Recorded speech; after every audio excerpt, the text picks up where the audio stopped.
Hey guys, we're going to be reading the Foxe's book of Martyrs. We're going to be reading chapter 1 called The First Christian Martyrs. In Matthew 16:18, it is recorded that Jesus told his disciples, "I will build my church, and the gates of hell, Hades, shall not prevail against it." Three major points can be noted in Jesus' words. Christ will have a church in this world. His church will be mightily attacked.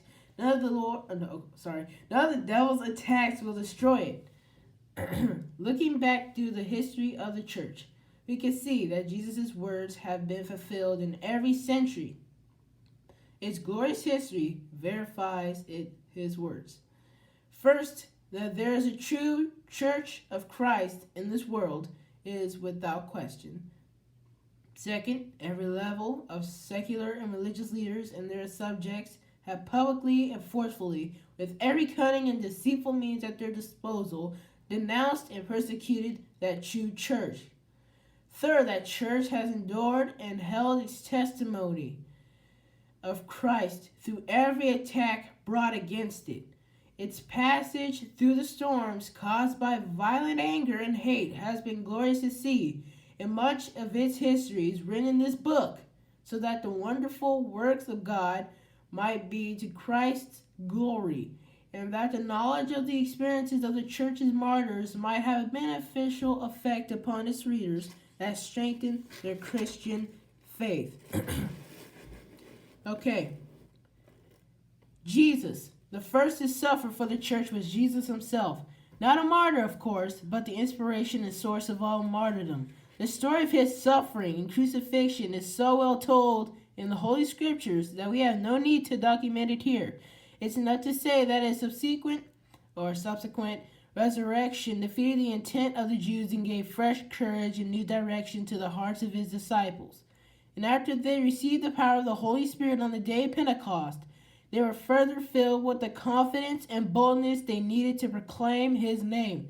This new confidence and boldness completely confused the Jewish rulers and astonished all who heard them. Okay. Stephen. Dad. The second person to suffer and die for the church was Stephen, whose name means crown. Acts 6-8. He was martyred because of the faithful way in which he proclaimed the gospel to those who had killed Jesus. They became so enraged at what he said to them that they drove him out of the city and stoned him to death. Stephen's martyrdom came about 8 years after his Lord's crucifixion, which would place his death in the year AD 35, since it is supposed that Jesus was actually born in 6 BC, about 2 years before Herod the Great died in 4 BC. See Matthew 2:16. The same hate generated against Stephen apparently brought great persecution to all who professed faith in Christ as the Messiah. Luke writes, "At that time a great persecution arose against the church which was at Jerusalem, and they were all scattered throughout the regions of Judea and Samaria, except the apostles." Acts 8:1. During that time, about 2,000 Christians were martyred, including Nicanor, who was one of the 7 deacons appointed by the church. Acts 6:5. James, the son of Zebedee and Salome, was the elder brother of the apostle John. He was the first of the 12 apostles to be martyred. Acts 12:2. He was executed about AD 44 by order of King Herod Agrippa I of Judea. His martyrdom may have been a fulfillment of what Jesus foretold about him and his brother John. Mark 10:39. The eminent writer Clemens Alexandrinus wrote that when James was being led to his execution, his extraordinary courage impressed one of his captors such a degree that he fell on his knees before the apostle, asked his forgiveness, and confessed that he was a Christian too. He said that James should not die alone, whereupon they were both beheaded. At the same time, Timon and Parmenas, 2 of the 7 deacons, were executed, one in Philippi and the other in Macedonia. Exactly 10 years later, in AD 54, the apostle Philip is said to have been scourged, thrown into prison, and then crucified at Hierapolis and Phrygia, I don't know. Matthew. Little is known about the Apostle Matthew's later life and the time and manner of his death, but legendary accounts say that he traveled to Ethiopia, where he became associated with Candace, see Acts 8:27. Some writings say he was pinned to the ground and beheaded with a halberd in the city of Nabada, or Nadar, Ethiopia in circa AD 60. James the Less. This James was the brother of Jesus and the writer of the epistle. He seems to have been leader of the church at Jerusalem. See Acts 12:17, 15:13 through 29, 21, 18 through 24. The exact time and manner of his death is not certain, although is believed to be about AD 66. According to Flavius Josephus, the Jewish historian, the high priest Ananias ordered James killed by stoning. But Hegesippus, an early Christian writer, quoted by the 3rd century Christian historian Eusebius, says James was cast down from the temple tower. This version of his death further states that he was not killed by the fall, and so his head was smashed in with the fuller's club, which may have been a club used to beat clothing or hammer used by blacksmiths. Matthias, elected to fill the vacant place of Judas, almost nothing is known about him. It is said he was stoned at Jerusalem and then beheaded. Andrew was the brother of Peter, Matthew 4:18.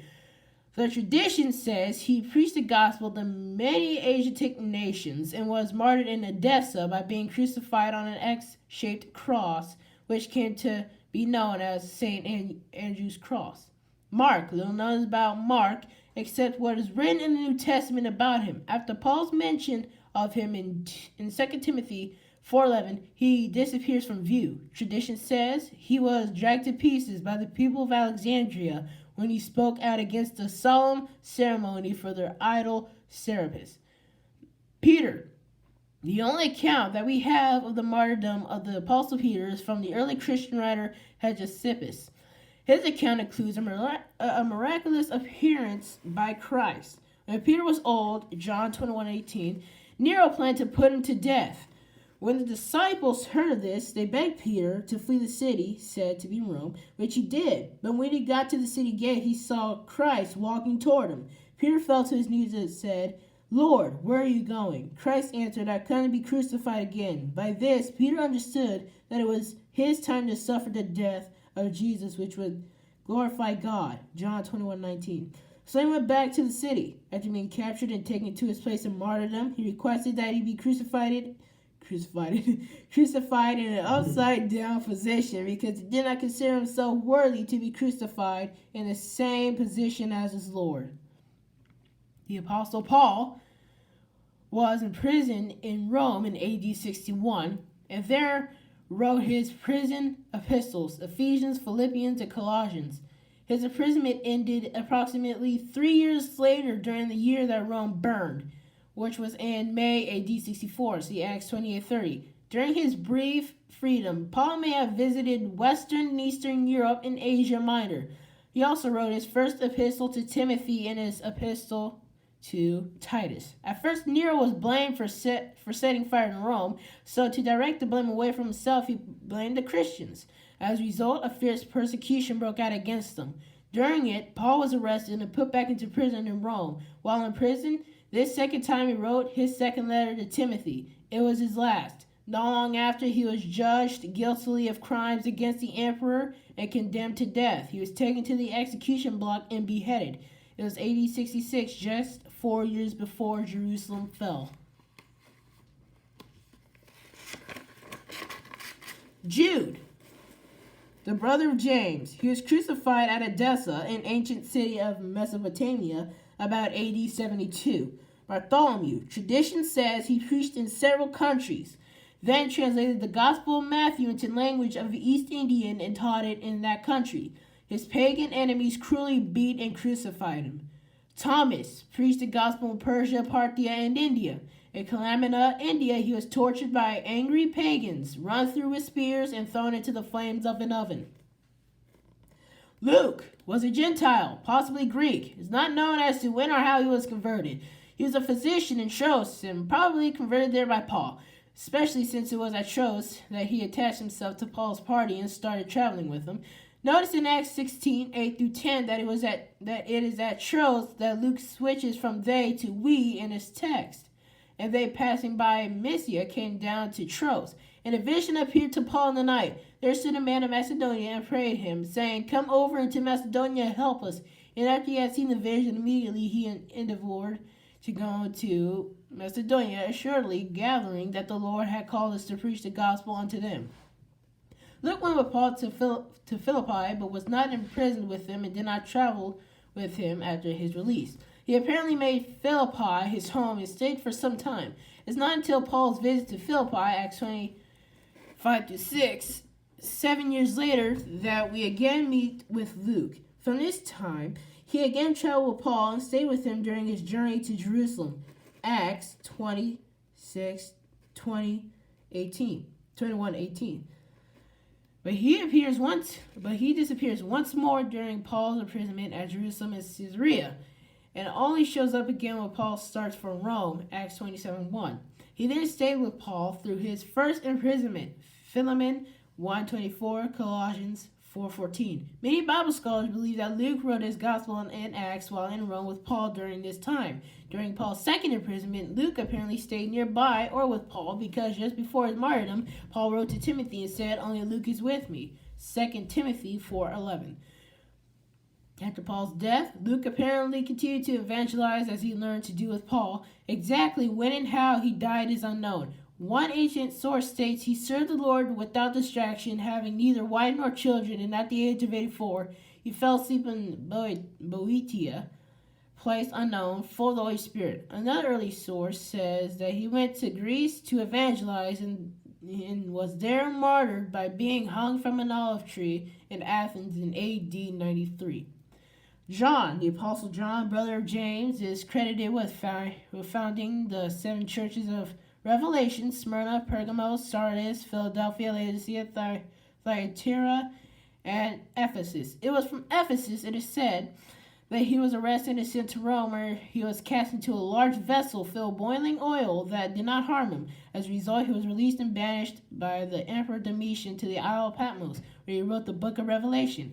After being released from Patmos, he returned to Ephesus, where he died about AD 98. He was the only apostle to escape a violent death.